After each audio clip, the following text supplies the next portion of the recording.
Hello dear friends, मैं अजहर आपके अपने YouTube channel ever study centre में तहे दिल से स्वागत करता हूं। दोस्तों, आज हम लोग ज्योमेट्री के पार्ट 2 के बारे में बात करेंगे और ये पार्ट 2 जो है काफ़ी इम्पोर्टेंट है। तो चलिए देर न करते हुए शुरू करते हैं। शुरू करने से पहले छोटा सा एक रिक्वेस्ट, अगर अभी तक से आपने हमारे चैनल को लाइक, सब्सक्राइब और शेयर नहीं किया तो जल्दी से सब्सक्राइब कर दे और बेल आइकन को दबाना ना भूलें। दोस्तों, इससे पहले हम लोग अलजेब्रा के पार्ट 1 में बहुत सारे रिलेटेड टर्म्स को जाने थे, जैसे कि लाइन क्या होता है ना, लाइन सेगमेंट क्या होता है और रे क्या होते हैं, उससे रिलेटेड कितनी भी रेखाएं खींची जा सकती है ना। उसके बाद हम लोग ट्रांसवर्सल लाइन यानी तिर्यक रेखाओं के बारे में भी बात किया था। लेकिन आज हम लोग जानने वाले हैं है ना कि यहाँ पर हम लोग पद्धति के बारे में जानेंगे, ठीक है। यानी कोनों का जो पद्धति है, मेजरमेंट ऑफ एंगल, कोन की जो माप होती है उसको मापने का तरीका क्या क्या होता है। तो आपको बताते हैं कि कोन को मापने के अलग अलग तरीके होते हैं, है ना। उसको अलग अलग पद्धति के द्वारा मापा जाता है। कोन कब बनता है तो मैं आपको बता दूं कि जब किसी एक कॉमन पॉइंट से, है ना, दो या दो से अधिक रेज आप किरणें बाहर निकलती हैं, यानी एक ही कॉमन पॉइंट हो, उसी से एक या एक से ज़्यादा रे या रेखाखंड आपके बने, तो यहाँ पर आपका कोण का निर्माण होता है, ठीक है। अब बात करेंगे हम लोग यहाँ पर कि किन किन पद्धतियों के द्वारा इन एंगल्स को मापे जाते हैं। जैसे कि मान लीजिए कि ये एक एंगल है, तो क्या इसको हम लोग क्या लिख सकते हैं, यानी इस एंगल को मापने के कौन कौन से तरीके हैं, है ना। अलग अलग मैथमेटिक्स में अलग अलग पद्धतियाँ हैं कोनों को मापने का। उनमें से जो सबसे पहला है ना, उसको साष्टिक पद्धति कहते हैं, है ना। सेक्सा, है ना, गेशिमल सिस्टम कहते हैं। इसी को इंग्लिश टर्म भी कहा जाता है, ये एक, है ना, इंग्लिश सिस्टम भी कहा जाता है। इसमें डिग्री लेते हैं हम लोग। सेक्साडेसिमल में क्या करते हैं, डिग्री लेते हैं, है ना। 60 का ऐसे करके ग्रुपिंग करके हम लोग एक डिग्री का, तो इसको डिग्री सिस्टम भी कहा जाता है, इंग्लिश सिस्टम भी कहा जाता है। इसके बाद जो हमारे पास दूसरा जो सिस्टम आता है ना भाई साहब, वो आता है गतिक सिस्टम, जिसको हम लोग कहते हैं, है ना, सेंटेंसिनल सिस्टम कहते हैं। ये फ्रेंच से आया हुआ था, तो इसको फ्रेंच सिस्टम कहा जाता है। इसमें हम लोग ग्रेड लेते हैं, ठीक है। उसके बाद आता है सर्कुलर मेजरमेंट, जिसमें से रेडियन, स्टेरेडियन लेते हैं हम लोग। तो यहाँ पर हम लोग रेडियन लेते हैं, ठीक है। तो कोण को कितने तरीके से मापे, एक डिग्री में, एक ग्रेड में और दूसरा किस में, रेडियन में। तो 3 system, degree system, sentential system जिसमें से हम लोग ग्रेड लेते हैं, और सर्कुलर मेजरमेंट में रेडियन लेते हैं कोण को मापने के लिए।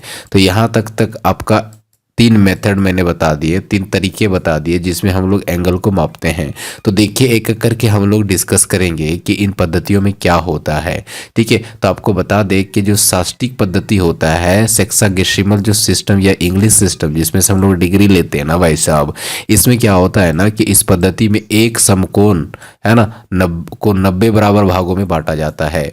यानी जैसे आपका एक एंगल, ये जो 90 डिग्री है ना, ये 90 डिग्री जो एंगल जहाँ भी बनता है, तो इसको बराबर बराबर बराबर कितने पार्ट्स में बांटे जाते हैं, 90 पार्ट्स में बांटे जाते हैं। ऐसे करके 90, है ना, इक्वल 90, यानी जो आपका, यानी जो भी कोण होता है ना, है ना, तो यह समकोण को, यानी वो 90 डिग्री खुद है और उसको भी 90 भागों में बांटा जाता है, इसे डिग्री कहा जाता है, ठीक है। जब 90 डिग्री को 90 भागों में बांटा जाता है तो उसको क्या कहा जाता है, हम लोग क्या कहते हैं, उसे अंश कहते हैं, है ना, पार्शियल कहते हैं, या तो उसको डिग्री कहा जाता है, ठीक है। और हर एक डिग्री को कितने बराबर भागों में बांटा जाता है, बांटा जाता है 60 भागों में।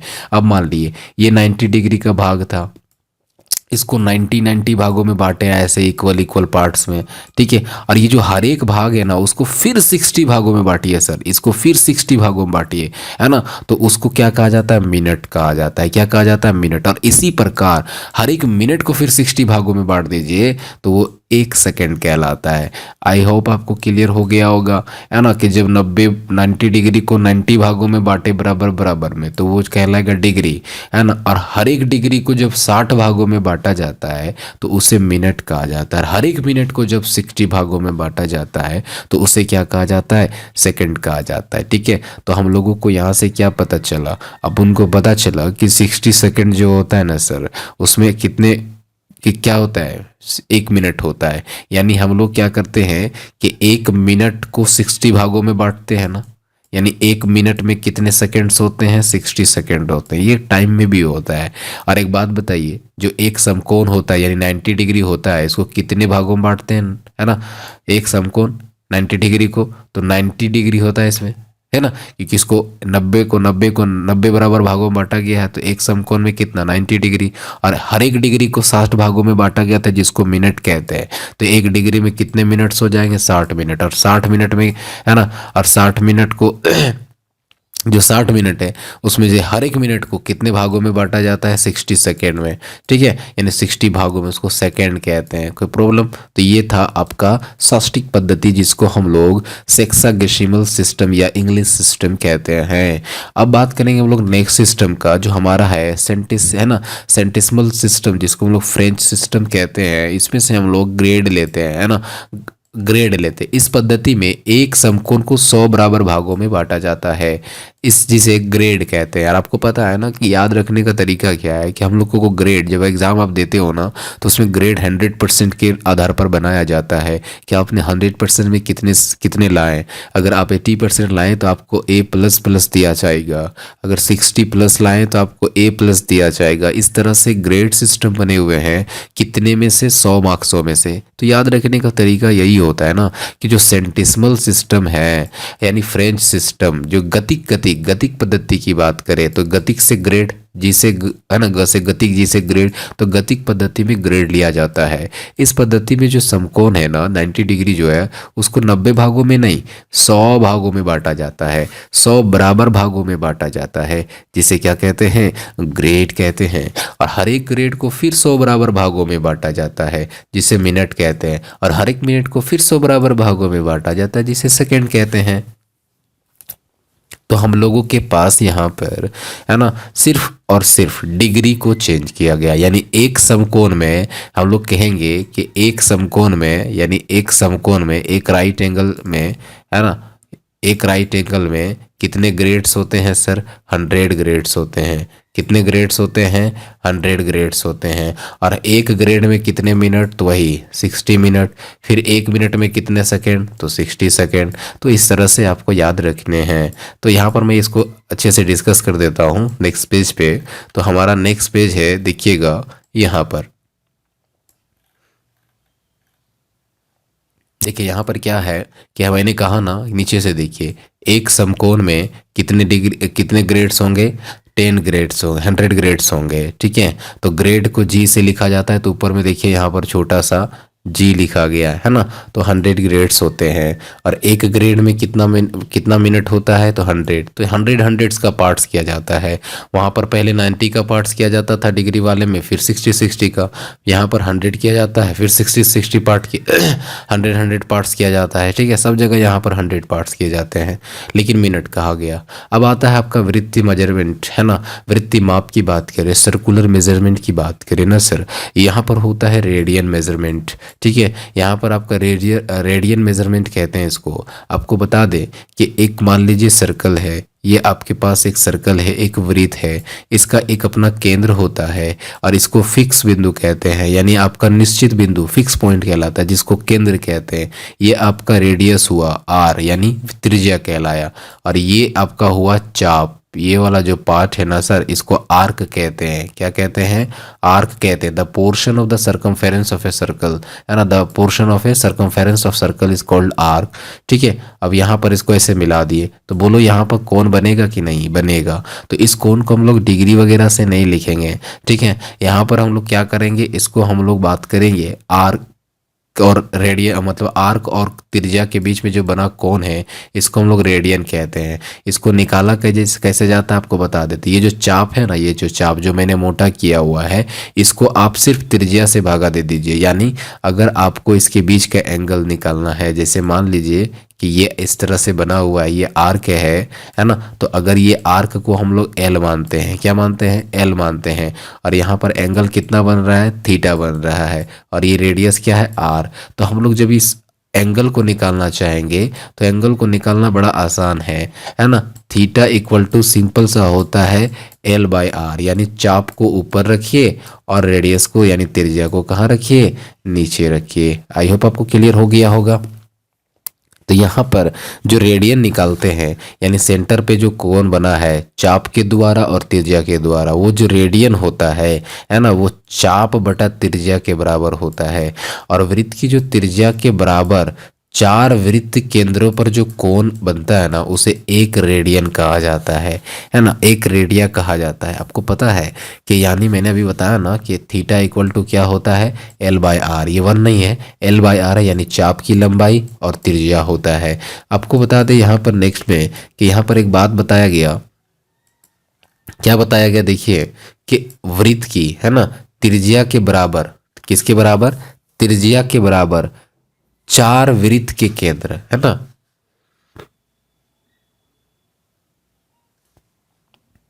चार नहीं होना चाहिए, यहाँ पर चाप होगा सर, है ना, चाप। तो देखो त्रिज्या के बराबर, मान लीजिए मैंने एक त्रिज्या लिया जिसका लेंथ कितना है, 4 सेंटीमीटर, है ना, और इसी से एक मैंने सर्कल खींचा। ठीक है, तो ये वाला जो जोल गोल गोल घूम रही है, चाप कहलाता है। तो हम लोग 4 सेंटीमीटर का ही चाप लेते हैं, मान लीजिए यहाँ से यहाँ तक 4 सेंटीमीटर। और यहाँ पर ऐसे केंद्र पे मिलाएंगे तो यहाँ पर जो कौन बनेगा ना, 1 रेडियन बनेगा। उसको हम लोग है ना सी से लिखते हैं, है ना, रेडियन को किससे, 1 सी से लिखते हैं। कोई दिक्कत है? तो यहाँ पर आपको समझ में आ गया होगा कि एक रेडियन है ना, वो होता है आपका एल बाई आर।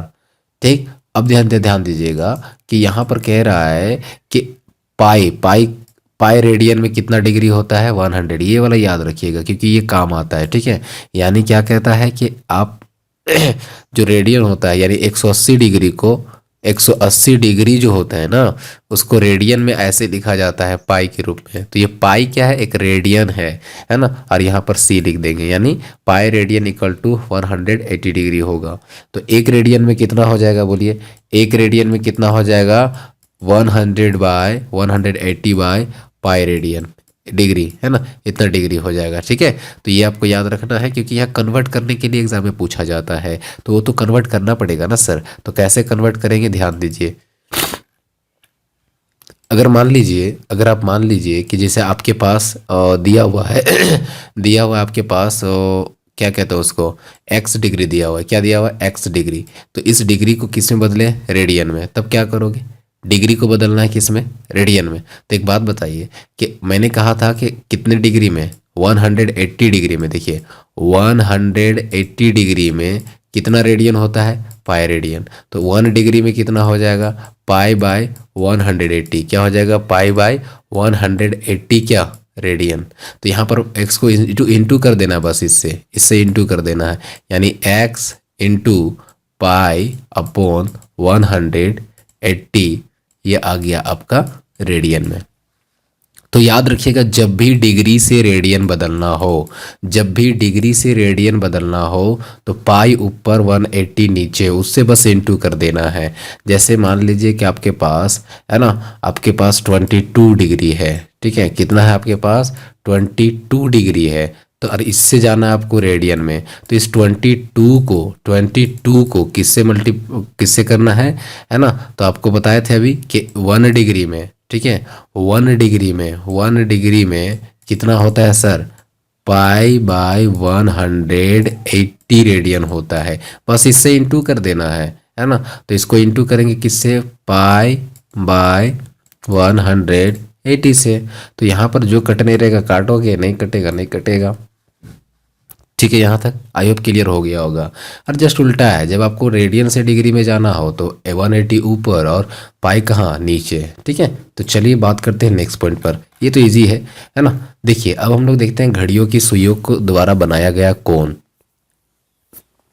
आपको पता होगा कि पाँच एक यानी आपको पता होगा कि जो यहाँ पर डायल होता है, यानी जो घंटा वाला होता है, घंटा वाला जो सुई होता है ना, वो पूरे के पूरे एक डायल में, यानी ये जब घूमता है ऐसे करके, ये घड़ी है, यहाँ पूरा जब घूमने लगता है तब वो कितने डिग्री का कोण अंतरित करता है, तो वो 360 का कोण, है ना। तो डायल में कितने का कोण बनता है, 360 का, याद रखिएगा। अब आपको बता देते हैं, यहाँ मान लीजिए ये घड़ी का ये यहाँ पर 12 है ना। तब ये 12 से लेके 12 तक घूमेगा ना, तो यहाँ पर कितना डिग्री का एंगल बनाएगा, 360। इसको डायल कहते हैं। ठीक है, तो एक डायल में कितना डिग्री होता है, 360 डिग्री होता है ना। और 12 घंटे, ठीक है, उसमें से 360 भी डिग्री होता है, यानी 12 घंटा, यानी एक घंटा में एक घंटा में कितना डिग्री बनेगा, 30 डिग्री बनेगा, है ना। तो हर एक घंटा में 30 डिग्री का कोण बनता है। ठीक है, तो अब ध्यान दीजिएगा यहाँ पर कि आपको 12 घंटे में कितना हो जाएगा, तो 1 घंटा में 30 डिग्री बनता है यानी 30 डिग्री बनता है, तो 12 घंटे में कितना बनेगा, 12×3 = 36 यानी 360 डिग्री। 1 घंटे में कितना डिग्री बोले, 30 डिग्री। ठीक है, अब देखिएगा 1 मिनट में बनता है, 1 मिनट में बनता है 6 लगभग, हाँ 1 मिनट में बनता है आपका 5 डिग्री। ठीक है, 5 डिग्री, तो 60 मिनट में कितना बन जाएगा आपका, 30 डिग्री। और 1 मिनट के इक्वल टू क्या होता है, 1/2 डिग्री। ठीक है, तो ये सब आपको याद रख लीजिएगा, इजी है और आप लोग जानते होंगे पहले से।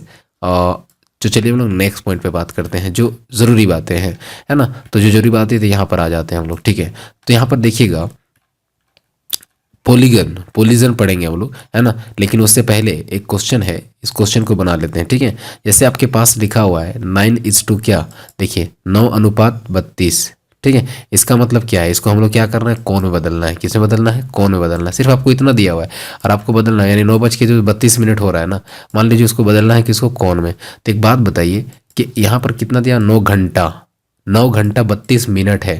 ठीक है, तो 9 घंटा है तो घंटा, यानी आपको बताते हैं कि 1 घंटा में कितना डिग्री बनता है, 30 डिग्री बनता है। तो 1 घंटा में 30 डिग्री, तो 9 घंटा में 270 डिग्री बन जाएगा। ठीक है, उसके बाद यहाँ पर देखिएगा 32 मिनट है, तो पहले इसको क्या करेंगे, 32 मिनट में कितना होता है आपको बताए थे ना, 1 मिनट में 1/2 डिग्री होता है। 1 मिनट में क्या होता है, 1/2 डिग्री होता है ना। तो 32 को किससे इंटू करेंगे, 1/2 से, तो 16, है ना, 16 आ जाएगा। तो यहाँ पर हो गया इतना। लेकिन यहाँ पर माइनस करेंगे हम लोग, या माइनस करेंगे 32 को किससे, 6 से, 32 से, है ना, 192 से। तो यहाँ पर ध्यान दीजिएगा कि यहाँ पर जब आपका हो जाएगा तो यहाँ कैसे हो जाएगा आपका, 9×3 = 27, 270 डिग्री, और यहाँ पर 16 हो गया। इन दोनों को जोड़ेंगे तो 286 हो गया, और यहाँ पर इसको मल्टीप्लाई किया 190, तो इन माइनस करेंगे तो क्या हो जाएगा, 94 डिग्री। ठीक है, तो यहाँ पर आपको ऐसे कन्वर्ट करने आएगा। अब बात करेंगे हम लोग पॉलीगन की बात करेंगे, तो पॉलीगन कैसे बनाएंगे, देखिएगा। पॉलीगन क्या होता है, जब ज्यामितीय आकृति में कम से कम 3 रेखाखंड से घिरा हो, है ना। जैसे एक रेखाखंड हुआ, ये 2 रेखाखंड हुआ, और घिरा हो, जैसे बंद आकृति हो, उसको हम लोग क्या कहते हैं, पॉलीगन कहते हैं। ठीक है, तो हम लोग बात करते हैं नेक्स्ट में। देखिएगा यहाँ पर क्या है नेक्स्ट में, कि सबसे पहले वाला 3 कम से कम होना चाहिए, तो त्रिभुज से स्टार्ट होगा, है ना। 1 2 3, तो ये त्रिभुज कहलाता है। 4 हो जाएगा तो चतुर्भुज, 5 हो जाएगा पंचभुज, पेंटागोन, 6 हो जाएगा षटभुज, 7 हो जाएगा सप्तभुज, 8 हो जाएगा अष्टभुज, और 9 भुज और 10 भुज। ठीक है, याद रखना है। मतलब triangle, quadrilateral, pentagon, hexagon, heptagon, है ना, हेप्टागोन। तो गौन मतलब क्या, बहु, है ना, भुज, बहुभुज, ज्यादा भुजा होगा, है ना। गौन मतलब साइड होता है, गौन का मतलब क्या होता है, साइड होता है ना। तो ये इसके अलग अलग साइड्स होंगे। तो एक साइड से तो आपका पॉलीगन नहीं बनेगा, 3 साइड से, ये तो 3 से आप जितना आगे जाओगे तो हम लोग 10 तक जानेंगे। ठीक है, इससे ज़्यादा तो पूछा भी नहीं जाता एग्जाम में, है ना, ये 10 वाले। ठीक है, चलिए बात करते हैं एक एक करके इससे रिलेटेड बातें। सबसे पहले क्या है ना, कि इसके पॉलीगन के टाइप्स क्या होते हैं, पॉलीगन्स के टाइप कौन कौन से होते हैं। तो आपको बता दें 2 टाइप्स होते हैं, कनकेव और कन्वेक्स पॉलीगन होता है ना। क्लास 8 में आप पढ़े होंगे, है ना, कि 7 या 8 में, हाँ, उसमें से आपको पॉलीगन के जो टाइप्स होंगे ना, उसमें से बंद आकृति और ये कन्वेक्स और कनकेव की बात होगा, है ना। तो कन्वेक्स जो होता है, उत्तल का मतलब क्या होता है, यदि किसी बहुभुज के प्रत्येक कोण 180 डिग्री से छोटा हो तो उसको, है ना, सब हर हर हर देखिएगा, बहुभुज का प्रत्येक कोण, जैसे यहाँ पर कोण बन रहा है ना सर, तो ये कोण क्या हो गया आपका, 180 डिग्री से कम है। 180 मतलब ये जो लाइन बनता है ना ऐसे, अगर इस लाइन को अगर हम लोग बढ़ाते हैं, सीडी को आगे बढ़ाते हैं, तो ये पूरा का पूरा एंगल यहाँ से यहाँ तक 180 डिग्री होता है। लेकिन ये भाग तो नहीं ना है, 180 डिग्री से कम है ना, है कि नहीं। ये तो आपका माइनस हो गया, देखिए ये इतना सा पार्ट कट गया, ये पार्ट कट गया, मतलब क्या है, 180 डिग्री से क्या है, कम है। ठीक है, अब यहाँ पर भी आपका 180 डिग्री से कम है। हर एक कोण आपका 180 डिग्री से कम हो, यानी हर एक कोण आपका 180 डिग्री से क्या हो, कम। अगर यहाँ 180 डिग्री बनना रहता तो ये वाला बाहर चला जाता।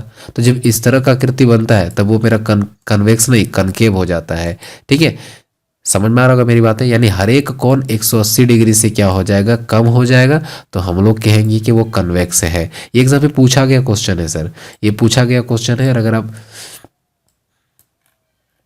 अगर आप और हम अभी नहीं पढ़ते हैं तो फिर कभी नहीं पढ़ पाएंगे। ठीक है, तो चलिए दूसरा क्या हम लोग के पास, कनकेव को पॉलीगन। ठीक है, तो ये कनकेव क्या होता है ना, कि अगर किसी भी बहुभुज के कम से कम एक कोण अगर 180 डिग्री से भी ज़्यादा, सब कोण हो जाए उससे मतलब नहीं। देखिए एक बात बताइए, यहाँ पर जो बी में बन रहा है 90 डिग्री बन रहा है, सी में भी बन रहा है 90 डिग्री बन रहा है। ठीक है, लेकिन लेकिन लेकिन लेकिन ये जो साइड है, ये साइड और ये साइड, यहां पर एंगल देखिए कितना बना लिया, अंदर की तरफ की बात कर रहे हैं,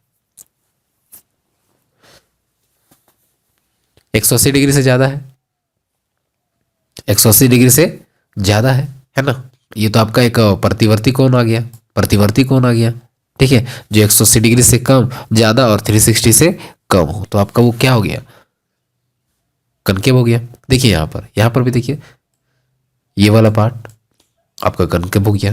तो याद होना चाहिए जब भी आपका जैसे एक स्टार बना लेते हैं, ऐसे करके एक स्टार बना लेते हैं, ठीक है। उतना अच्छा तो स्टार नहीं बन रहा है लेकिन बना लिया, ठीक है। तो एक बात बताइए, यहाँ पर देखिए हर साइड, ये वाला साइड और ये वाला दोनों साइड, यहाँ पर देखिए तो कितना कोण बनाया, आपका तो प्रतिवर्ती कोण बना लिया। तो ये आपका जो फिगर है वो आपका कनकेव पॉलीगन में आ जाएगा, है ना। कहीं पर ऐसे बन जाए, ये वाला पार्ट जो है ना, ये वाला, ये कोना ऐसे बन गया तो समझ जा भैया, वहां पर आपका बनने वाला है क्या, कनकेव, ठीक है। तो कोई भी साइड अगर बाहर चला गया ना तो वो आपका कनकेव हो जाता है, ठीक है। तो याद रखने का यही आसान तरीका हो गया कि 180 डिग्री से ज़्यादा कहीं भी साइड में हो जाए। अब आता है रेगुलर पॉलीगन। रेगुलर का मतलब होता है, उसी को हम लोग कहते हैं ना समबाहुभुज कहते हैं। समबाहुभुज यानी हर एक साइड उसका क्या होगा, इक्वल। यदि किसी भी बहुभुज का सभी भुजा और सभी कोण आपस में बराबर हो, यानी कंडीशन कि all side and all equal, जैसे इक्विलेटरल ट्रायंगल की बात करें यानी समबाहु त्रिभुज की बात करें, तो उसमें से सभी भुजा आपस में बराबर होते हैं और सभी कोण आपस में बराबर होते हैं। अब देखिए वर्ग में सभी भुजाएं आपस में बराबर और सभी कोण एक दूसरे पे 90 डिग्री होता है। सम पंचभुज मतलब पांचों भुजा, देखिए ये भी बराबर है, ये भी बराबर है, और हर एक के बीच का कोण भी आपस में क्या हो जाएगा, बराबर हो जाएगा, ठीक है। हर एक के बीच का कोण कितना हो जाएगा, बराबर हो जाएगा। यानी 360 को 5 से डिवाइड कर दीजिए, 360 को 5 से डिवाइड कीजिए, 5 5 7 35, है ना, 72 डिग्री का, ठीक है। तो ये सब बातें करते हैं हम लोग क्वेश्चन बनाने में जो बहुत कम। अब बात करते हैं नॉन रेगुलर पॉलीगन का। नॉन रेगुलर पॉलीगन क्या होता है, ये तो बंद होगा ना सर, लेकिन कनकेव और कन्वेक्स दोनों आएंगे इसमें, लेकिन विषम बहुभुज होंगे, यानी सभी भुजाएं आपस में बराबर नहीं होंगी, है ना, और सभी कोण आपस में बराबर भी नहीं होंगी। तो इसको हम लोग नॉन रेगुलर कहते हैं, विषम बहुभुज कहते हैं, ठीक है। विषम बाहु त्रिभुज, आयत वगैरह पंचभुज हो गया, ठीक है। अब आते हैं हम लोग यहाँ पर कि बहुभुज से संबंधित रिलेटेड क्या होते हैं। देखिए सबसे पहले हम लोग विकर्ण के बारे में जानेंगे कि विकर्ण क्या होता है। तो मान लीजिए कि आपके पास एक फिगर है ए, है ना, ABCD, आपके पास एक आयत है मान लीजिए। तो इस पे जो वर्टेक्स है ना, इसको वर्टेक्स कहते हैं, है ना, इसको शीर्ष कहते हैं। 1 2, है ना, ABC जो है D है, ये आपके शीर्ष है, और किन्हीं दो शीर्षों को आपस में मिला दो ना तो इसको हम लोग विकर्ण कहते हैं, डायगोनल कहते हैं, ठीक है। तो अब बोलिए इससे तो इससे मिला, ये वाला नहीं होगा, ऑपोजिट विकर्ण की बात करेंगे, ठीक है। यानी दो कर्मागत को छोड़ के, यानी नॉन कंजुगेटिव यानी अकर्मागत, यानी जैसे A का कंजुगेटिव कौन है, B है, इसको छोड़ के इसके बाद वाले से मिला लो, यानी किससे मिला लो, C से। लेकिन A का कंजुगेटिव कौन है, D भी है और B भी है, इसको छोड़ के कौन बचा, C बचा, ठीक है। यानी नॉन कंजुगेटिव जो वर्टिसेस होंगे ना, उसको जोड़ने वाली जो लाइन होगी उसको हम लोग डायगोनल कहेंगे, है ना, विकर्ण कहेंगे। कोई प्रॉब्लम नहीं। देखिए हम लोग नेक्स्ट बात करते हैं यहाँ पर, ठीक है। आपके पास फॉर्मूला कुछ संबंधित, अब देखिए बता देते हैं कि सभी अंतः कोणों का योगफल अगर आपको निकालना होगा, सभी अंतः कोणों का योगफल, ठीक है। एक बहुभुज में सभी अंतः कोणों का योगफल निकालना होगा। ये क्वेश्चन पूछा गया, डायरेक्ट पूछा गया है।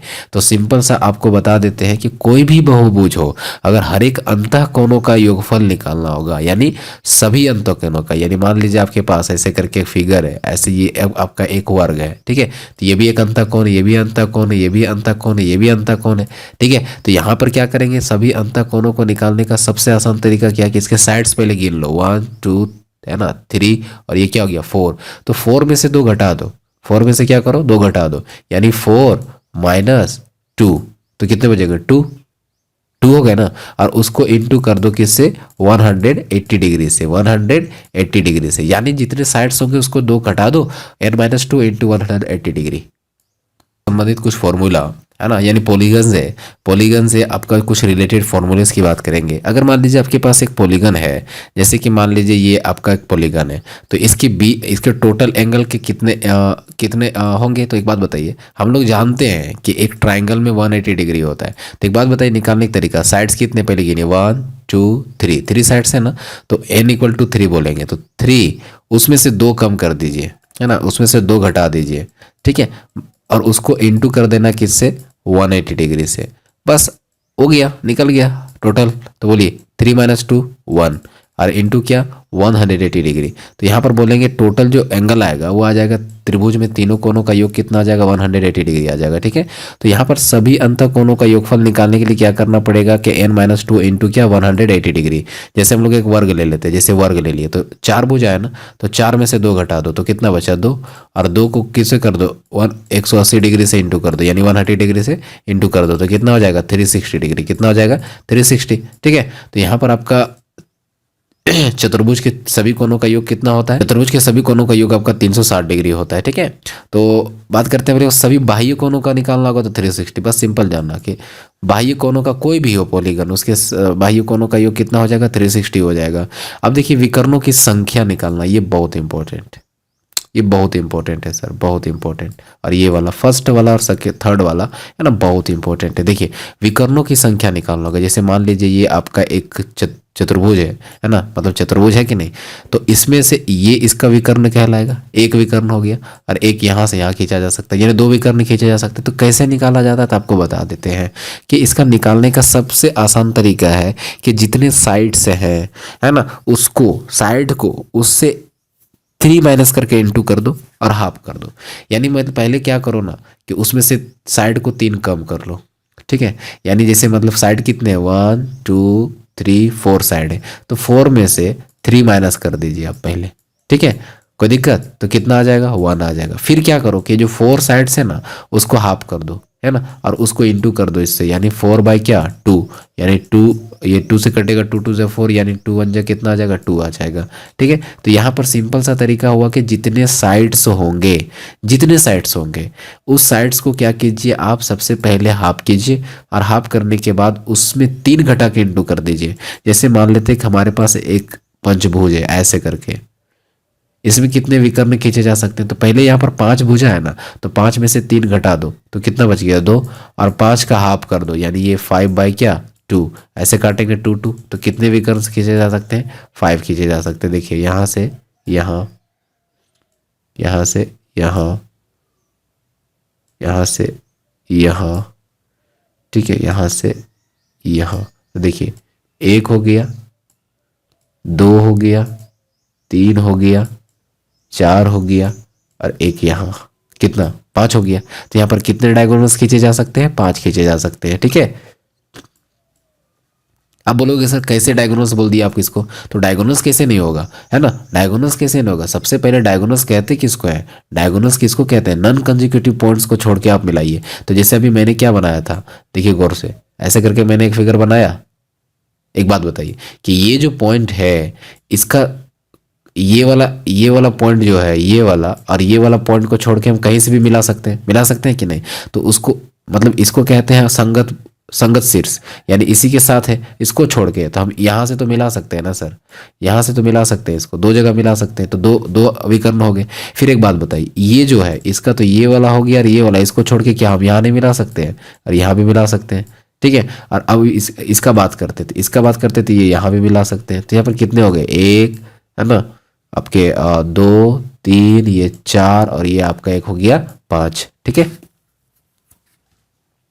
चलिए बात करते हैं हम लोग नेक्स्ट। तो हम लोग यहाँ पर बात करेंगे नेक्स्ट पॉइंट पर। नेक्स्ट पॉइंट क्या है कि ताराकृति बहुभुज के शीर्षों का कोण का योगफल, यानी आपका तारा के जैसा अगर स्ट्रक्चर होगा और उसको अगर आपका एंगल्स निकालने होंगे, ठीक है, सम ऑफ द वर्टिसेस, है ना, sum of vertices angles of a star shaped polygon, यानी अगर आपका स्टार के जैसा पॉलीगन होगा और उसके, है ना, वर्टिसेस का एंगल निकालना होगा। यानी देखिए जैसे ये आपका एक वर्टिसेस हो गया, ए मेरा एक क्या हो गया वर्टिसेस हो गया, तो यहाँ पर angle A plus B plus C plus D, है ना, ई और क्या एफ, इन सभी का अगर एंगल्स का जोड़ निकालना होगा तो सबसे आसान तरीका है ना, इन सभी का सम निकालने का सबसे आसान तरीका क्या होता है कि हम लोग करेंगे क्या कि जितने भी पहले साइड्स हैं, देखिए आपको मैंने बता दूं कि सबसे पहले जितने भी साइड्स हैं उसमें 4 घटा दो, क्या कर दो 4 घटा दो, 4 घटा दो। ठीक है, उसके बाद वो उसको 180 से क्या कर दो मल्टीप्लाई कर दो। देखिए कौन कौन से साइड्स हैं सबसे पहले बताइए, तो यहाँ पर एक साइड हो गया ये 1 2 3, ठीक है, और इधर फिर 3, तो 3 3 कितने 6 साइड्स हो गए। तो 6 में से पहले आप क्या कीजिए 4 घटा दीजिए, 4 घटा दीजिए और उसको इंटू किससे कर दीजिए, 180 डिग्री से इंटू कर दीजिए। तो आपका आ गया। तो 4 में से 6 में से मतलब 6 में से 4 घटाएंगे तो 2 बचेगा, है ना। और 2 को फिर इंटू करेंगे किससे, 180 डिग्री से। तो आपका कितना आ जाएगा, 360 आ जाएगा। ठीक है, तो इसका कितना आ जाएगा, 360 आ जाएगा। ठीक है, तो अंतः कोणों का योग क्या आ गया आपका, 360 डिग्री आ गया। लेकिन अब देखिए ऐसा वाला शेप है ना, ये वाला शेप है, तो इसमें कैसे निकालेंगे, तो इसमें 5 भुजा है सर। इसमें गिन लीजिए कितने हैं, जैसे 1 2 3 4 5। तो 5 है ना, तो 5 में से पहले 4 माइनस कर दीजिए और 4 माइनस करने के बाद 180 डिग्री से इंटू कर दीजिए। तो 5 में से 4 हुआ तो 180 डिग्री हो जाएगा, है ना। तो यहाँ पर आपको क्या करना है, जितने साइड्स होंगे उसको 4 घटा दो, जितने साइड्स होंगे उसमें 4 घटा दो और उसमें 180 डिग्री क्या कर दो, मल्टीप्लाई कर दो। ठीक है, अगर 6 साइड है तो 6 माइनस 4 2, 2 को 180 डिग्री से, 5 है तो 5 माइनस 4 4 है, 4 ही साइड है तो आपको 4 से तो स्टार बनेगा है नहीं। ठीक है, अब देखिएगा अंतः कोण और बाह्य कोणों को जोड़ो। ठीक है, अंतः कोण और बाह्य कोण को जोड़ो तो हमेशा 180 डिग्री आएगा। और बाह्य कोण अगर हम यहाँ रखेंगे तो अंतः कोण 180 डिग्री माइनस हो जाएगा। ठीक है, इसी से फॉर्मूला बना हुआ है। अब देखिए इससे बाद वाला जो बता रहे हैं वो बहुत ही इंपॉर्टेंट है ना। इससे पहले भी इंपॉर्टेंट है, लेकिन ये वाला जो रेगुलर पॉलीगन से क्वेश्चन पूछा गया है कि अगर एक आपके पास रेगुलर पॉलीगन है, यानी सभी साइड्स और सभी कोण आपस में इक्वल है, जैसे कि हम लोग एक वर्ग ले लिए, है ना, एक वर्ग ले लिए, तो इसके सभी भुजा आपस में पहले बराबर होंगे और सभी कोण आपस में क्या होंगे, बराबर होंगे। तो ऐसे शेप्स जो होंगे रेगुलर, तो जब आपके पास रेगुलर पॉलीगन होगा जिसके पास एन साइड होगा, यानी यहाँ पर 4 साइड है ना, तो यहाँ पर हम एन साइड मान रहे हैं, तो हर एक अंतः कोण निकालना होगा। तो यहाँ 90 डिग्री है ना, तो प्रत्येक अंतः कोण निकालना होगा तो बहुत आसान है। पहले साइड गिन लो, 4 साइड है ना, 1 2 3 4, 4 साइड है ना, उसमें सबसे पहले 2 घटा दो। ठीक है, यानी पहले 4 साइड जो होंगे 4, ऊपर में भी 4, नीचे में भी 4, और इसमें से पहले 4 में से 2 आप घटा दीजिए और उसको इंटू किससे कर दीजिए, 180 डिग्री से। ठीक है, तो सबसे आसान तरीका यही होता है कि आप जितने भी साइड्स दिए होंगे उसमें से पहले 2 घटा दो। पहले क्या कर दो, 2 घटा दो, 2 माइनस कर दो और उसको क्या करो कि 180 डिग्री से पहले मल्टीप्लाई कर लो। ठीक है, और साइड से ही डिवाइड कर दो, तो वो संख्या निकल जाएगा, नंबर ऑफ सॉरी प्रत्येक कोण निकल जाएंगे आपके। जैसे इसका निकालते हैं हम लोग, साइड कितने हैं, 4, तो पहले हम लोग क्या करेंगे कि नीचे तो 4 साइड से तो डिवाइड करना ही है। अब हम लोग क्या करेंगे, 4 में से, ऐसा आपका नहीं आ रहा होगा तो हम देखिए फिर से बता देते हैं कि सबसे पहले यहाँ पर आपका पास एक वर्ग था, और वर्ग एक रेगुलर पॉलीगन है ना, रेगुलर पॉलीगन है ना, सभी भुजा सभी कोण आपस में बराबर होंगे, तो भुजा पहले गिन लीजिए। तो 4 भुजा है तो 4 नीचे रखेंगे और उस 4 में से पहले हम लोग क्या करेंगे, 2 घटा देंगे ऊपर में, है ना, और यहाँ पर क्या कर लेंगे, 180 डिग्री से क्या कर देंगे, इंटू कर देंगे। तो देखिए 4 में से 2 घटाएंगे तो कितना बचेगा, 2, और 2 को भी भागा देना है 4 से, तो ये हाफ हो जाएगा, और हाफ और यहाँ इंटू कितना हो जाएगा, 180 डिग्री हो जाएगा। इसको डिवाइड करेंगे तो कितना आ जाएगा, 90 डिग्री आ जाएगा। तो आपका हर एक कोण कितना डिग्री का हो जाएगा, 90 डिग्री का हो जाएगा। ठीक है, तो अब बात करते हैं हम लोग, जैसे और हम लोग बात करें और फिगर का, तो देखिए हम लोग नेक्स्ट फिगर की बात करते हैं। ठीक है, तो नेक्स्ट फिगर क्या हमारे पास, देखिए अगर हर एक बाह्य कोण निकालना होगा तो बहुत इजी है। अगर बाह्य कोण निकालना होगा, जैसे मान लीजिए ये आपका एक वर्ग था, है ना, तो ये वाला बाह्य कोण निकालना होगा। ठीक है, ये बाह्य कोण निकालना होगा तो हर एक बाह्य कोण निकालने के लिए 360 को साइड से डिवाइड कर दो, है ना। तो अगर यहाँ पर 4 साइड है तो 4 साइड से डिवाइड कर दो, यानी 360 को डिवाइड किससे कर देंगे, 4 से, तो क्या हो जाएगा, 90 डिग्री का, यानी बाहर बाहर में भी कितना डिग्री का बनेगा, 90 डिग्री का एंगल बनेगा। ठीक है, तो यहाँ पर आपका साइड से खाली डिवाइड कर देना 360 को, तो वो बाह्य कोण निकल जाएगा। अब देखिए कि भुजाओं की संख्या निकालना है, तो हम देखिए हम लोग क्या किए थे, यहाँ पर इसी से बनेगा। अगर हमको प्रत्येक बाह्य कोण निकालना है, यानी हमको एक्सटीरियर एंगल निकालना है, तो हम लोग एक्सटीरियर एंगल निकालने के लिए 360 को डिवाइड किससे किए, एन से, और अगर एन निकालना होगा तो हम लोग 360 कर लेंगे और बाह्य कोण से क्या कर देंगे, डिवाइड कर देंगे। बाह्य कोण कितना बनता है, ठीक है, तो हर एक साइड निकालने के लिए बाह्य कोण से हम लोग क्या कर देंगे, डिवाइड कर देंगे, अगर बाहरी कोण दिया हो तो, है ना। अब बात करते हैं हम लोग यहाँ पर क्षेत्रफल कैसे निकाला जाता है। तो किसी भी पोलीजन का ये बहुत इंपॉर्टेंट है सर, किसी भी पोलीजन का अगर एरिया निकालना होगा ना, तो जितना साइड होगा उसका पहले 4 टाइम्स करो। ठीक है ना, और ए स्क्वायर, ए मेरा भुजा की लंबाई है, जो साइड का साइड दिया होगा, यानी साइड का जो लेंथ दिया होगा। जैसे मान लीजिए कि सिंपल सा हमको यहाँ पर ये फॉर्मूला सबके लिए लगता है सर, है ना। हम लोग स्क्वायर के लिए तो जानते हैं कि ए इंटू ए होता है, तो ध्यान दीजिए साइड कितने होते हैं, जैसे मान लीजिए आपके पास एक स्क्वायर है, तो यहाँ पर साइड मेरे 4 है ना, तो पहले साइड 4 को लिखेंगे और उसको पहले 4 से डिवाइड कर लेंगे, ठीक है। और मान लीजिए यहाँ से यहाँ तक 2 सेंटीमीटर दिया हुआ है, तो इसको क्या करेंगे 2 सेंटीमीटर का क्या कर देंगे स्क्वायर कर देंगे, ठीक है। और यहाँ पर लिखेंगे कोट, कोट लिखेंगे और यहाँ पर 180 डिग्री और बाई एन, एन मतलब क्या 4। बहुभुज से संबंधित गुण प्रॉपर्टीज रिलेटेड टू पॉलीजन, किसी भी बहुभुज यानी त्रिभुज हो या चतुर्भुज को छोड़कर, ठीक है, इन दोनों को छोड़कर अंतः कोणों का योगफल बाह्य कोणों के योगफल से बड़ा होता है ना। तो त्रिभुज और चतुर्भुज को छोड़ के जितने भी पॉलीजन होंगे सभी के इंटीरियर एंगल्स का जो सम होगा ना, है ना, sum of interior angles will be greater than the sum of the exterior angles, यानी एक्सटीरियर एंगल को जोड़ो तो वो छोटा ही आएगा, किससे, इंटीरियर एंगल से, ठीक है। तो अंतः कोणों का योगफल हमेशा बड़ा होगा, किससे, बाह्य कोणों के योगफल से। चतुर्भुज और त्रिभुज को छोड़कर बाकी सब में ये लागू होगा। फिर कहता है, देखिए ध्यान दीजिए कि त्रिभुज एकमात्र एक ऐसा बहुभुज है, एक ऐसा पॉलीजन है जिसमें अंतः कोणों का योगफल बाह्य कोणों के योगफल का आधा होता है। याद रखिएगा त्रिभुज ही एक ऐसा मात्र बहुभुज है जिसमें अंतः कोणों का जो टोटल सम है वो उसके बाह्य कोणों के योगफल के क्या होता है, आधा होता है। अब नेक्स्ट क्या कर बात करते हैं, नेक्स्ट क्या कहता है कि चतुर्भुज एकमात्र ऐसा बहुभुज है जिसमें बाह्य कोणों का योगफल, है ना, बाह्य कोणों का योगफल अंतः कोणों के योगफल के बराबर होता है, ठीक है। सिंपल सी बात है, अंतः कोणों का योगफल भी 360 होता है और बाह्य कोणों का भी योगफल कितना होता है, 360 होता है। और त्रिभुज में देखेंगे तो देखिएगा त्रिभुज ऐसे है ना, तो त्रिभुज में अंतः कोण मान लीजिए, है ना, रेगुलर की बात कर रहे हैं, जैसे यहाँ पर रेगुलर पॉलीगन की बात करें 60-60 होता है ना, तो मान लीजिए यहाँ 60 डिग्री हो गया, तो इसका बाह्य कोण कैसे निकालेंगे, तो बाह्य कोण निकालने का तरीका मैंने क्या बताया था, तो 360 को भी साइड से डिवाइड कर दो, है ना। तो यानी देखिए मैंने क्या बताया था कि अगर आपको बाह्य कोण निकालना हो तो बाह्य कोण निकालने का तरीका क्या होता है कि 360 को साइड से डिवाइड कर दो, है ना। तो यहाँ पर आप क्या कीजिएगा कि 360 को साइड से डिवाइड कर दीजिएगा, है ना, लेकिन यहाँ ऐसे है, ठीक है। तो यहाँ पर क्या करेंगे कि यहाँ पर आपका अगर ये एंगल निकालना हो, ये 60-60 डिग्री है ना, तो 60-60 डिग्री है, तो यहाँ पर हम लोग क्या करेंगे कि 60-60 का होता है, तो 180 डिग्री को, है ना, 360 डिग्री को हम लोग डिवाइड करेंगे नंबर ऑफ साइड से, ठीक है। तो कितना आ जाएगा, 3 यहाँ लेंगे ना, तो 12 × 36, है ना, 12 यानी 120 डिग्री का कितना आ जाएगा जी, 120 डिग्री का। तो इसका बाह्य कोण कितना डिग्री आ गया, 120 डिग्री, है ना, और वो 120 डिग्री का ये हाफ होगा, ये 60 डिग्री होता है ना जी, तो 120 डिग्री का ये हाफ हो जाएगा, ठीक है। तो ये बात आपको समझ में आ जाना चाहिए कि जो आपका जो त्रिभुज ही एक ऐसा कोण है जिसका जो बाह्य कोण होता है वो डबल होता है अंतः कोणों का, ठीक है। अब बात करते हैं हम लोग नेक्स्ट पॉइंट पर, तो हम लोग का नेक्स्ट पॉइंट जो होगा ना अपन का, वो हो जाएगा आपका टाइप्स, है ना, ट्राइंगल के टाइप्स देखेंगे, ठीक है। तो सबसे पहला जो हम लोग का टाइप्स हो जाता है ना, वो सबसे पहले टाइप्स हो जाता है आपका इक्विलेटरल ट्राइंगल, जिसको समबाहु त्रिभुज कहते हैं, जिसके प्रत्येक सभी भुजा आपस में बराबर होते हैं और हर एक कोण आपका समान होता है, यानी कि हम बात करेंगे यहाँ पर त्रिभुज के टाइप्स का, है ना, साइड के आधार पर, किसके आधार पर, साइड के आधार पर बात करेंगे।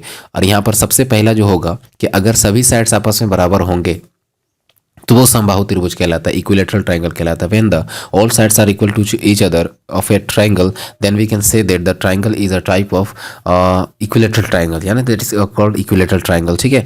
तो यहाँ पर इक्विलेटरल जो ट्राइंगल होता है, समबाहु त्रिभुज होता है, उसमें हर एक कोण समान होता है और हर एक कोण कितना डिग्री होता है, 60 डिग्री होता है। और आपको बता देते हैं कि समबाहु त्रिभुज जो होता है इसका मतलब समबाहु त्रिभुज उसके बाह्य कोणों का योग कितना होता है आपका 360 डिग्री होता है और अंतः कोणों का भी योग कितना होता है 180 डिग्री होता है, यानी उसका हाफ होता है, ठीक है, वो भी याद रखिएगा। और आपको बता दें यहाँ पर कि दूसरा जो आइसोसेलेस ट्राइंगल जिसको हम लोग समबाहु मतलब समद्विबाहु त्रिभुज कहते हैं, समद्विबाहु का मतलब दो भुजाएं आपस में बराबर होंगी। तो देखिएगा जिसकी दो भुजाएं आपस में बराबर होगा समद्विबाहु कहलाएगा, यानी आइसोसेलेस कहलाएगा। और आइसोसेलेस में दो कोण आपस में बराबर होते हैं, यदि किसी त्रिभुज के दो भुजाएं बराबर हो तो उनके विपरीत कोण भी बराबर होते हैं। याद रखिएगा जैसे एक ये ऐसा फिगर है, ये वाला इक्वल है, तो ये कोण और ये कोण आपस में इक्वल होगा, याद रखिएगा, है ना, कि समबाहु त्रिभुज के, है ना, समद्विबाहु त्रिभुज के जो भी बराबर भुजा उसके विपरीत वाले कोण जो होंगे आपस में क्या होंगे, बराबर होंगे। और आपको बता दें किसी त्रिभुज के दो कोण बराबर हो तो उसके विपरीत भुजा भी बराबर होता है, ये आपका कन्वर्स कहलाएगा, है ना। कहने का मतलब क्या है कि आपके मान लीजिए एक त्रिभुज है, तो ये भुजा समान है, तो ये कोण और ये कोण भी आपस में क्या हो जाएगा, बराबर हो जाएगा। और अगर ये कोण और ये कोण आपस में बराबर है तो ये दोनों आपस सामने वाली भुजा, यानी इसके सामने वाली भुजा और इसके सामने वाली भुजा भी आपस में क्या हो जाएगी, बराबर हो जाएगी, ठीक है। तो समान भुजाओं के आमने सामने के कोण आपस में क्या होते हैं, बराबर होते हैं। स्केलर ट्रायंगल क्या होता है, विषमबाहु जिसके कोई भी भुजा आपस में, सभी भुजा आपस में असमान हो, अनइक्वल हो। विषमबाहु त्रिभुज के सभी तीनों कोणों का असमान होते हैं, है ना, यानी विषमबाहु त्रिभुज के सभी कोण आपस में असमान होते हैं। यदि किसी त्रिभुज के दो भुजा असमान हो तो बड़ी भुजा का सम्मुख कोण बड़ा तथा छोटी भुजा का सम्मुख कोण छोटा होता है। कहने का मतलब क्या है ना, कि अगर आपके पास एक त्रिभुज है और उस त्रिभुज में दो भुजा असमान हो, दो भुजा क्या हो, असमान, जैसे हम मान लेते हैं कि एक ट्रायंगल ऐसे ले लिया हम लोग, ठीक है। तो यहाँ पर देखिएगा, अगर मान लीजिए ये 3 सेंटीमीटर, ये 4 सेंटीमीटर, ये 5 सेंटीमीटर, तीनों भुजा, तो यहाँ पर अगर दो भुजा असमान हो, है ना, जैसे मान लीजिए ये 3 है तो दो भुजा समान हो तो ये समद्विभुजी समद्विबाहु हो जाएगा। लेकिन यहाँ पर क्या करेंगे, मान लीजिए इसको 5 मान लेते हैं, तो यहाँ पर जब दो भुजा असमान हो तो बड़ी भुजा का सम्मुख कोण यानी 5 है ना, तो 5 के सामने वाला जो कोण है ये बड़ा होगा और ये जो 4 होगा ये थोड़ा छोटा होगा, और ये कोण, तो इसको आरोही आरोही में सजा सकते हैं कि कौन कौन किसके बड़ा होगा। तो हम लोग जिसका भुजा बड़ा होगा उसके सामने वाला कोण बड़ा हो जाएगा, है ना, तो याद रखिएगा ये वाला। उसके बाद आपको बता देते हैं यहाँ पर त्रिभुज के प्रकार उसके कोण के अनुसार बांटे जाते हैं। यहाँ पर हम लोग साइड के अनुसार 3 देख लिए। कोण के अनुसार सबसे पहला एक्यूट एंगल ट्रायंगल, जिसको न्यून कोण त्रिभुज कहते हैं। यदि किसी त्रिभुज के सभी, है ना, कोण 90 डिग्री से कम हो तो उसको क्या कहते हैं हम लोग, न्यून कोण त्रिभुज कहते हैं। यानी all angles are less than 90 degree, then we can say that the triangle is a type of acute angle triangle. Okay, और निम्न कोण में आपको बता देते हैं, निम्न कोण त्रिभुज में किसी भी दो कोणों का योगफल जो होता है 90 डिग्री से बड़ा होता है। दो कोणों का योगफल जो होता है 90 डिग्री से बड़ा होता है। याद रखिएगा, निम्न कोण त्रिभुज में, निम्न कोण त्रिभुज में जो सी स्क्वायर होगा वो दो साइड के मतलब है ना स्क्वायर के बड़ा होगा, ठीक है। जहाँ ए बी सी भुजाओं की लंबाई है एवं सी सबसे बड़ी भुजा है। जैसे मान लीजिए कि आप एक निम्न कोण त्रिभुज ले लीजिए, जैसे ऐसे करके ले लिए, ठीक है। अब यहाँ पर बताइए कि अगर आपका ये 3 सेंटीमीटर है, 4 सेंटीमीटर, ये 5 सेंटीमीटर है ना, तीनों अलग अलग साइड से, और लेकिन सबसे बड़ा कौन है, 5 है ना। तो यहाँ पर आपको याद होना चाहिए कि जो 5 का जो स्क्वायर होगा, है ना, यहाँ पर 5 का जो स्क्वायर होगा इन दोनों के स्क्वायर के सम से बड़ा होगा। देखिए 3 3 जा क्या 9 और 4 4 सॉरी, यहाँ पर हम लोग एक्यूट राइट एंगल ट्रायंगल का ले लिए हैं वो नहीं। अगर हम यहाँ 2 लेते हैं और यहाँ पर 3 लेते हैं, ठीक है, तो 2 का स्क्वायर कितना हो जाएगा, 2 का स्क्वायर क्या हो जाएगा 4, और 3 का स्क्वायर कितना हो जाएगा 9। इन दोनों को जोड़ो तो कितना हो जाएगा 13 हो जाएगा, और 13 से बड़ा तो ये 5 का स्क्वायर है 25, है ना। तो हमेशा बड़े साइड का स्क्वायर दोनों साइड के स्क्वायर से क्या हो जाएगा, छोटा हो जाएगा, दोनों के सम से छोटा हो जाएगा। तो ये आपको याद होना चाहिए, है ना। उसके बाद राइट एंगल ट्रायंगल क्या होता है, राइट एंगल ट्रायंगल होता है यदि किसी भुजा की कोई एक समकोण हो तो वह समकोण त्रिभुज कहलाता है। यानी एक भी एंगल अगर आपका 90 डिग्री हो तो आपका क्या कहलाता है, समकोण कहलाता है, ठीक है, समकोण त्रिभुज कहलाता है। और आपको याद होना चाहिए समकोण त्रिभुज से जो रिलेटेड बातें हैं कि इसमें से हर एक कम से कम दो कोणों का, है ना, कम से कम एक कोण 90 डिग्री होगा, और दो कोणों को फिर जोड़ेंगे ना तो 180 डिग्री हो जाएगा, क्योंकि तीनों कोणों का 180 डिग्री होता है, तीनों कोणों का 180 डिग्री। ये अपन अकेला मेरा 90 डिग्री है, तो इन दोनों का सम भी कितना हो जाएगा 90 डिग्री, ठीक है, क्योंकि तीनों का जोड़ होना है 180 डिग्री। अकेला एक 90 डिग्री है तो दोनों जोड़ के बाकी वाले कितने हो जाएगा 90 डिग्री हो जाएंगे, ठीक है। अब बात करते हैं यदि किसी त्रिभुज के दो कोणों का योगफल तीसरे कोण के बराबर हो, तो है ना, यानी दो कोणों का योगफल तीसरे कोण के बराबर हो। जैसे मान लीजिए अगर ये 30 है और दूसरा मेरा 60 है तो ये 91 आ जाए, तो अगला क्या आ जाएगा 90, इन दोनों का सम मेरा 90 आ गया, तो वो आपका समकोण कहलाता है। वो क्या कहलाता है, आपका समकोण कहलाता है हमेशा। और याद रखिएगा समकोण में जो सी स्क्वायर होता है ए स्क्वायर प्लस बी स्क्वायर यानी बराबर होता है। यहाँ पर क्या होता है, बराबर होता है, यानी जो थर्ड साइड होता है, जो बड़ा वाला साइड होता है उसका स्क्वायर दोनों के साइड के स्क्वायर के प्लस के सम के बराबर होता है, याद रखिएगा। अब आता है ऑब्ट्यूस एंगल ट्रायंगल यानी अधिक कोण त्रिभुज, जिसमें से क्या होता है कि यदि त्रिभुज का कोई एक कोण अधिक कोण हो, अधिक कोण समझते हैं ना, ऑब्ट्यूस एंगल, है ना, 90 डिग्री से ज़्यादा और 180 डिग्री से क्या होगा 90 डिग्री से ज़्यादा 180 डिग्री से कम हो जाएगा, वो ऑब्ट्यूस एंगल हो जाएगा आपका। और आपको बता दिया यदि किसी त्रिभुज में दोनों कोणों का योगफल 90 डिग्री से कम हो तो वो अधिक कोण त्रिभुज होता है ना। और इसमें से सी स्क्वायर बड़ा होता है ए स्क्वायर प्लस बी स्क्वायर, ठीक है। लेकिन उसमें अब आते हैं हम लोग त्रिभुज से जुड़े पद, जैसे मीडियन मीडियन का क्या होता है, इस सब पे बातें करेंगे हम लोग, ठीक है। तो यहाँ पर त्रिभुज से जुड़े पद जो है मीडियन, त्रिभुज के शीर्ष सम्मुख भुजा के मध्य बिंदु को मिलाने वाले, है ना, तो इन सभी को बात करते हैं हम लोग। सबसे पहले देखिएगा मीडियन, मीडियन क्या होता है, माध्यिका कहते हैं। त्रिभुज के शीर्षों एवं सम्मुख भुजा के मध्य कोई मिलाने वाली रेखा को माध्यिका कहते हैं। जैसे त्रिभुज पहले आपके पास है, उसका शीर्ष और सम्मुख भुजा, जैसे मान लीजिए इसके 3 शीर्ष हैं, ए है मेरा एक शीर्ष, बी है और तीसरा शीर्ष क्या है, सी है। तो इन शीर्ष और सम्मुख भुजा के मध्य बिंदु, जैसे देखिए तो ये शीर्ष है ना, तो इसका सम्मुख भुजा कौन हो गया, इसका सम्मुख भुजा कौन हो गया, BC ना। तो इसका मध्य बिंदु एकदम बीचों बीच में कौन है, D। तो यहाँ पर जब होता है ना तो ये समद्वि भाजक होता है, समद्वि भाव कर मतलब इसको दो बराबर भागों में बांट देगा, ठीक है। तो यहाँ पर ये जो AD है, AD जो है ये क्या कहलाएगा आपका, माध्यिका कहलाएगा। माध्यिका मतलब उसको मध्य में एक दूसरे अपने सम्मुख भुजा के मध्य में पड़ने वाली रेखा, ठीक है, अपने सम्मुख भुजा के मध्य में पड़ने वाली रेखा माध्यिका कहलाता है। याद रखना चाहिए, ये सिंपल सी बात है ना। शीर्ष एवं सम्मुख भुजा के मध्य बिंदु को मिलाने वाली रेखा को माध्यिका कहते हैं। और एक त्रिभुज में कितनी माध्यिका हो सकती है, देखिए इसका एकदम यहाँ से और एक हम लोग डाल सकते हैं, यहाँ पर माध्यिका डाल सकते हैं, फिर यहाँ से एक हम लोग एकदम माध्यिका डाल सकते हैं। और जितनी भी माध्यिका त्रिभुज की होती है एक दूसरे को एक बिंदु पर काटती हैं, ठीक है, एक ही बिंदु से तीनों पास हो जाएंगे, ठीक है। तो यहाँ पर आपका क्या हो जाएगा, B से हम लोग एक BD मिला सकते थे, है ना। यहाँ से B से देखिए ये BD और CD आपस में बराबर हो जाएगा और AD मेरा माध्यिका कहलाएगा। आपको बता दें यहाँ पर कि जो आपका एक समबाहु जो त्रिभुज होता है उसके सभी 3 माध्यिकाओं की लंबाई आपस में बराबर होती है। समबाहु त्रिभुज लीजिएगा ना, जैसे मान लीजिए कि इससे पहले वाला जो अभी हम लोग लिए हुए हैं, अगर मान लीजिए ये समबाहु त्रिभुज है, ये समबाहु त्रिभुज है, तो यहाँ से अगर आप एक माध्यिका डालते हैं और यहाँ से भी एक माध्यिका डालते हैं, जैसे मान लीजिए यहाँ M डाल दिए और यहाँ पर N डाल दिए, तो ये जो BM है ना वो CN और AD ये तीनों आपस में बराबर होंगे। क्यों, क्योंकि ये सब त्रिभुज के सभी भुजाएं आपस में क्या है, बराबर है ना। तो यहाँ पर भी समबाहु त्रिभुज के सभी माध्यिकाओं की लंबाई आपस में क्या होती है, बराबर होती है। अब आते हैं हम लोग नेक्स्ट में। नेक्स्ट हम लोगों का क्या है कि यहाँ पर सबसे पहले हम लोग बात करेंगे नोट में कि समद्वि बाहु है ना, समद्वि बाहु यानी जिसकी दो भुजाएं आपस में बराबर हो, है ना, दो समान कोनों के शीर्षों से खींची गई माध्यिका की लंबाई समान होती है। तो देखिए मान लीजिए आपके पास एक समबाहु त्रिभुज है, ये वाला साइड और ये वाला साइड बराबर है, ये कौन है, एक कौन और ये कौन, दोनों आपस में बराबर है कि नहीं, ये दोनों आपस में बराबर हो जाएंगे। तो कहता है दो समान कोनों के शीर्ष, तो देखिए ये कोण का शीर्ष यहाँ हो गया और ये कोण का शीर्ष यहाँ हो गया। तो यहाँ से आप एक क्या खींचिए, माध्यिका खींचिए और यहाँ से एक माध्यिका खींचिए, इन दोनों का लंबाई क्या होगा, आपस में बराबर होगा, ठीक है। फिर कहता है समद्विबाहु त्रिभुज में असमान कोण शीर्षों से विपरीत भुजा पर खींची गई माध्यिका विपरीत भुजा पर लंब होती।